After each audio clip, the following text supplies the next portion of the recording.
As the years passed, the Kellogg brothers became symbols rather than participants. Their companies continued expanding while their personal influence diminished. The world remembered their names but forgot their voices. History had moved ahead without waiting for reconciliation. John Harvey Kellogg spent his later years entrenched in conviction. He continued writing, lecturing, and defending his philosophy with unwavering certainty. Adaptation never came. To compromise, in his mind, was to surrender truth. His health declined slowly but steadily. Ironically, the man obsessed with bodily discipline could not escape physical limitation. Time weakened what ideology could not. Mortality proved impartial. Will Keith Kellogg approached old age differently. He shifted focus toward philanthropy, education, and legacy planning. Wealth became a tool rather than a pursuit. Reflection replaced expansion. In 1930, Will established the W.K. Kellogg Foundation. Its mission emphasized children, health, and education. This act reframed his public image. Legacy now extended beyond cereal. John viewed these efforts with skepticism. Charity without moral discipline felt hollow to him. Even near the end, alignment remained impossible. The distance endured. The brothers never reconciled. No final meeting occurred. No letter closed the wound. Silence became the final chapter of their relationship. John Harvey Kellogg died in 1943. His death marked the end of an era rooted in moral absolutism. The sanitarium soon declined without his authority. His influence faded quietly. Will Keith Kellogg lived longer, witnessing the full scale of the empire he helped create. Success surrounded him. Yet memory followed closely. Achievement does not erase regret. When Will died in 1951, the Kellogg name was firmly embedded in global culture. Breakfast tables across continents carried his legacy. Few knew the personal cost behind it. The companies outlived the conflict. Corporations endure where people do not. The feud dissolved into footnotes. Profit continued uninterrupted. Historians later debated authorship. Who truly invented the cereal empire? Innovation rarely belongs to one mind. Credit fractures as ideas scale. The Kellogg story became a case study in business schools. Rivalry, intellectual property, and family conflict formed its core lessons. Students learned strategy, not sorrow. The human element faded. Families watching from afar saw only success. Few noticed the warning beneath it. Wealth magnifies fractures already present. Money accelerates division. The stolen recipe was no longer about food. It symbolized ownership, ego, and control. Creation without alignment invites collapse. Innovation carries responsibility. Generations later, the Kellogg name remains powerful. Branding outlasts memory. Logos survive longer than relationships. Legacy simplifies what life complicates. The brothers' feud reminds us that progress often demands sacrifice. But not all sacrifices are necessary. Some are chosen. And some are irreversible. Empire's echo is not about cereal. It is about ambition unchecked by empathy. About ideas growing faster than understanding. About families losing each other to success. The world gained an industry. Two brothers lost each other. History gained a lesson few remember. And breakfast was never the same again. This is how innovation echoes through time. Not only in markets and products, but in silence, distance, and memory. The empire endured. The family did not. The sound did not echo. It snapped. A dry, violent crack against wet stone. At 5:42 a.m., Cornelius Hale III hit the pavement outside his Manhattan office tower. Rain washed over his broken body as gas lamps flickered. Somewhere above, a window swung open, tapping softly like an unanswered question. Horse hooves screeched. A carriage stopped short. Someone screamed only after the impact, not before. Blood slid toward the gutter, mixing with oil and mud. The city had not yet woken, but power had already died. 12 floors above, behind velvet curtains, Eleanor Hale watched without blinking. 14 years old. Bare feet on marble. She counted the seconds between whistles, the rhythm of panic, the weight of silence pressing into her chest. She had seen death before, in balance sheets, in ruined men leaving her father's office, but never like this. Never falling. Never loud. By noon, the newspapers screamed suicide. By evening, bankers whispered murder. But Eleanor already knew something the city did not. Her father had been preparing her for this moment. Cornelius Hale III had never believed in accidents. He believed in pressure. In leverage. In preparation done quietly, far from polite society. Years earlier, when Eleanor was barely 10, he broke an unspoken rule. He opened a door no daughter was meant to enter. The boardrooms smelled of cigars and ink. Men in dark suits spoke softly but carried empires in their pauses.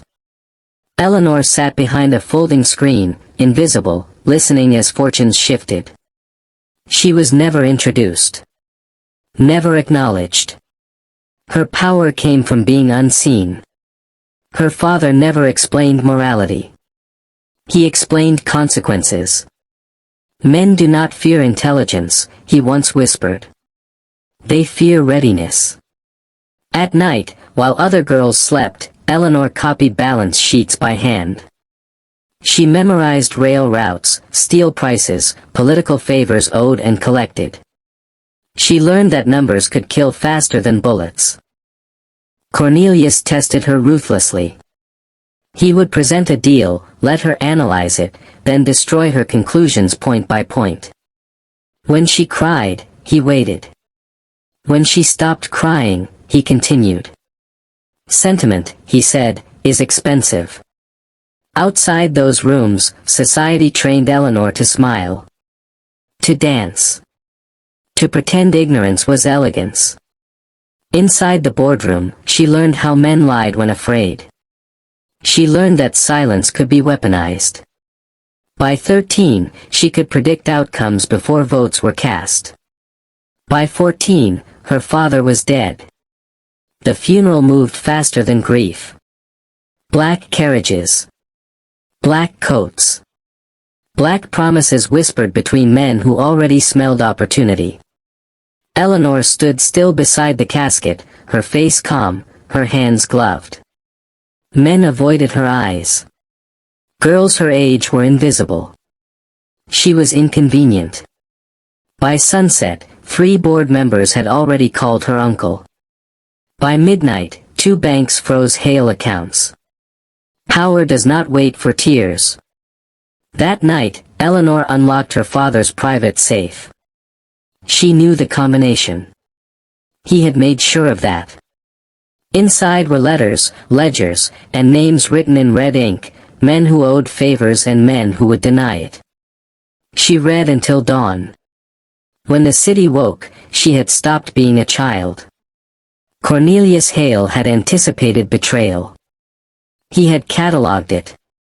The first meeting without him was scheduled 2 days later. Eleanor insisted on attending. They laughed, softly, politely, until she spoke. She did not threaten. She recited facts. Contracts. Timelines. Leverage. Silence followed. Not disbelief, recognition. One man stood up to leave. Eleanor named the senator he bribed in 1898. He sat back down. That was the first lesson her father never lived to see completed. Across America, similar stories unfolded quietly. In Chicago, steel heiress Ruth Adler learned contracts before she learned curtsies. In New York, banking prodigy Clara Whitman sat under tables during negotiations, listening to men destroy themselves. These fathers knew the truth society refused to say aloud: sons inherited names, daughters inherited survival. They trained them brutally, privately, relentlessly. Mistakes were dissected, not forgiven. Success was acknowledged only in silence. These girls learned to hear fear in confident voices. They learned that public humiliation was optional, private control was permanent. Eleanor Hale became a rumor before she became a figure. Men spoke her name softly, as if volume might summon consequences. At 16, she controlled voting shares most men never touched. At 17, she learned the cost of mercy. She never repeated that mistake.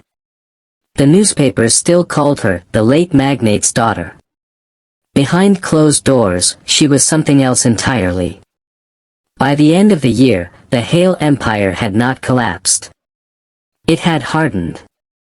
And Eleanor understood what her father had truly taught her. Power was not inherited. It was learned. And once learned, it was never returned. The city moved on. She did not. This was only the beginning. Because fathers had trained their daughters for a world that would never forgive them. Power did not announce Eleanor Hale's rise. It adjusted around her. Meetings shortened. Votes aligned. Resistance learned to speak less. She understood something her father had drilled into her early: visibility was a tax on control. So she stayed quiet. Let men argue. Let them believe they were winning. Behind the scenes, Eleanor built alliances that never appeared on paper. She met widows first. Women who had survived powerful men, and outlived them. They taught her which smiles were warnings and which condolences were threats. In Pittsburgh, coal heiress Lillian Moore showed Eleanor how grief could be leveraged without ever being mentioned. Men underestimate mourning, Lillian said. They mistake it for absence. Eleanor listened. She always listened. By 18, she had learned the currency of favors. A delayed loan here. A quiet introduction there. Nothing dramatic. Nothing traceable. Men accused her of luck. Luck, she knew, was what incompetence called preparation. Across the country, other daughters were rising just as quietly. In St. Louis, shipping heiress Nora Blackwood inherited debt disguised as opportunity. Her father had taught her to read contracts backward, starting with who suffered if they failed. She renegotiated everything within a year. Newspapers praised unexpected stability. They never printed her name. In San Francisco, railroad daughter Margaret Wu learned a different lesson. Her father taught her how to listen across cultures, and how arrogance traveled poorly. She survived 3 hostile buyouts by letting men underestimate her silence. These daughters shared no letters. They shared instinct. Eleanor began hosting dinners. No speeches. No deals. Just observation. She learned who drank too much. Who talked when anxious. Who mistook politeness for weakness. Those men were noted, not punished. Yet. By 19, Eleanor no longer attended meetings regularly. She sent representatives.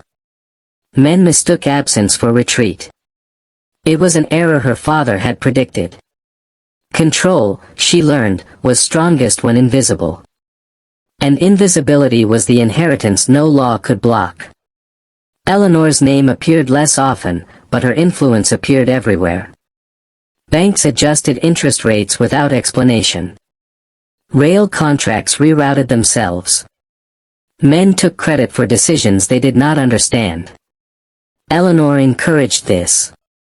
Visibility created enemies.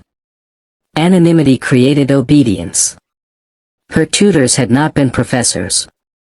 They were men who had lost. They taught her where pride collapsed fastest. At 20, Eleanor was asked to marry. The suitor came with connections and conditions. She read the conditions first. Marriage, she realized, was often a hostile acquisition. She declined politely. The man laughed. 6 months later, his company dissolved. No connection was proven. But the lesson spread. Eleanor never threatened. She arranged inevitabilities. In Detroit, auto heiress Florence Kane watched carefully. Her father had taught her speed mattered less than timing. She waited while men rushed. When she moved, she bought cheaply. By the time competitors noticed, it was irreversible. These daughters learned restraint was mistaken for weakness. They allowed the mistake. Eleanor's dinners became rarer. Her invitations more valuable. Attendance became a signal. Absence became a warning.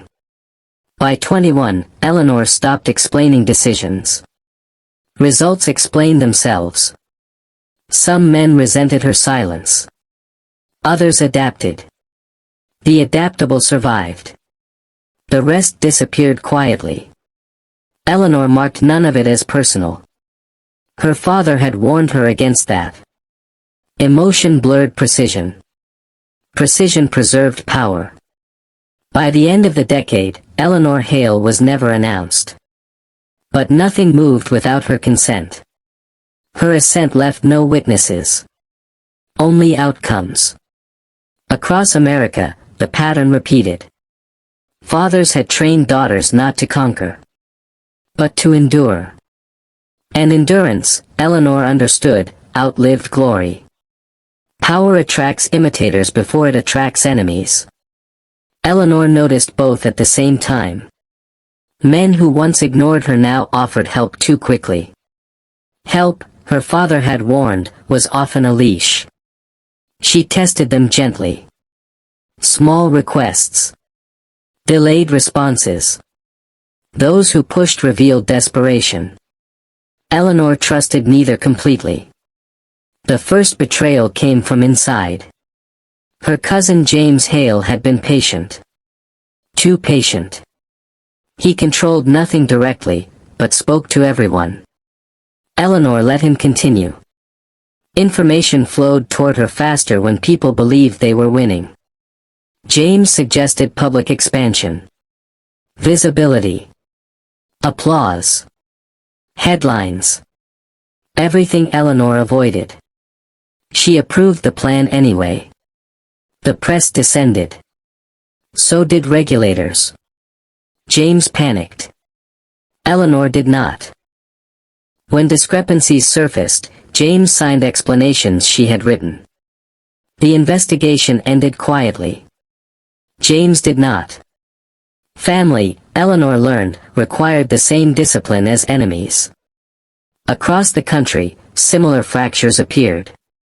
In Philadelphia, textile heiress Anna Brooks faced a public scandal. Her father had taught her when to absorb blame. And when to redirect it. She sacrificed a subsidiary. The core survived. Men called it luck. Anna called it training. Eleanor visited her once. They spoke little. Understanding required no words. Scandal taught Eleanor another lesson.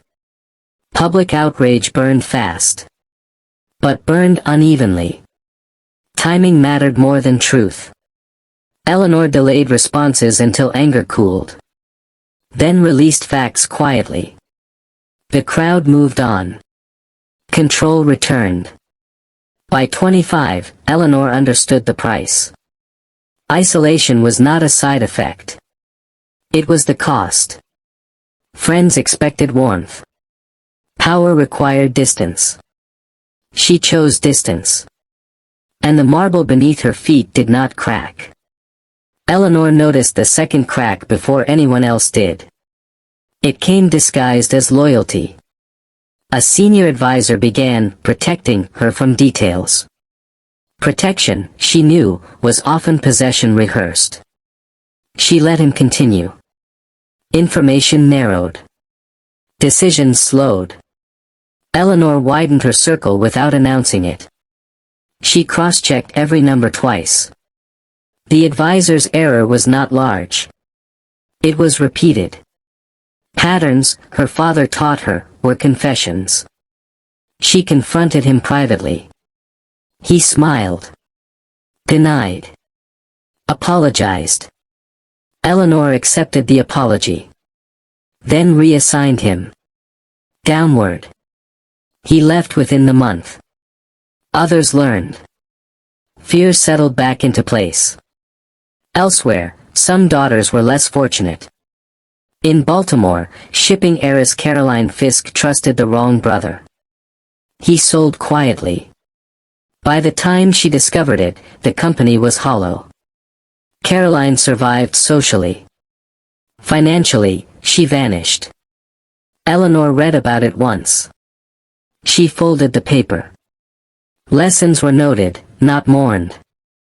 Power, she understood, was not fair. It was exact. By her late 20s, Eleanor had stopped expanding. She fortified. She reduced exposure. Men misread this as retreat. They pressed. Pressure revealed desperation again. Eleanor waited. Then closed channels. Deals collapsed without explanation. Those men blamed the market. The market blamed no one. By 30, Eleanor had no rivals left inside her circle. Only observers. And observers were manageable. The marble held. But hairline fractures always remembered pressure.